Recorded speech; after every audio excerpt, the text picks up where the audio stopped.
والذين لا يدعون مع الله إلها آخر ولا يقتلون النفس التي حرم الله إلا بالحق ولا يزنون ومن يفعل ذلك يلقى أثاما. اور جو اللہ کے ساتھ کسی بھی دوسرے معبود کی عبادت نہیں کرتے اور جس جان کو اللہ نے حرمت بخشی ہے اس سے نہ حق قتل نہیں کرتے اور نہ وہ زنا کرتے ہیں، اور جو شخص بھی یہ کام کرے گا اس سے اپنے گناہ کے وبال کا سامنا کرنا پڑے گا. یضاعف له العذاب یوم القیامة ویخلد فیہ مہانا.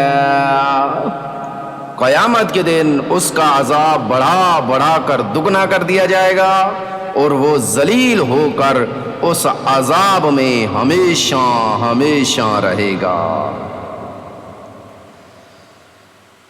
إلا من تاب وآمن وعمل صالحا فأولئك يبدل الله سيئاتهم حسنات وكان الله غفورا رحيما. ہاں مگر جو کوئی توبہ کر لے، ایمان لے آئے اور نیک عمل کرے تو اللہ ایسے لوگوں کی برائیوں کو نیکیوں میں تبدیل کر دے گا اور اللہ بہت بخشنے والا بڑا مہربان ہے. وَمَن تَابَ وَعَمِلَ صَالِحًا فَإِنَّهُ يَتُوبُ إِلَى اللَّهِ مَتَابًا وَالَّذِينَ لَا يَشْهَدُونَ الزُّورَ وَإِذَا مَرُّوا بِاللَّغْوِ مَرُّوا كِرَامًا. اور جو کوئی توبہ کرتا اور نیک عمل کرتا ہے تو وہ در حقیقت اللہ کی طرف ٹھیک ٹھیک لوٹ آتا ہے، اور رحمان کے بندے وہ ہیں جو ناحق کاموں میں شامل نہیں ہوتے اور جب کسی لغو چیز کے پاس سے گزرتے ہیں تو وقار کے ساتھ گزر جاتے ہیں. والذین اذا ذکروا بآیات ربهم لم یخروا علیہا صما وعمیانا. اور جب انہیں اپنے رب کی آیات کے ذریعے نصیحت کی جاتی ہے تو وہ ان پر بہرے اور اندھے بن کر نہیں گرتے.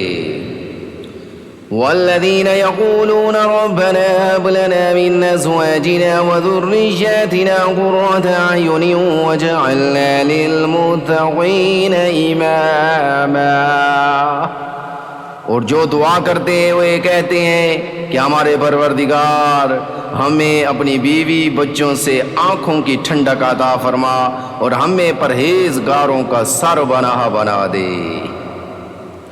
اولئک یجزون الغرفة بما صبروا ویلقون فیہا تحیۃ وسلاما خالدین فیہا حسنت مستقرا ومقاما. یہ لوگ ہیں جنہیں ان کے صبر کے بدلے جنت کے بالا خانے عطا ہوں گے اور وہاں دعاؤں اور سلام سے ان کا استقبال کیا جائے گا. وہ وہاں ہمیشہ زندہ رہیں گے.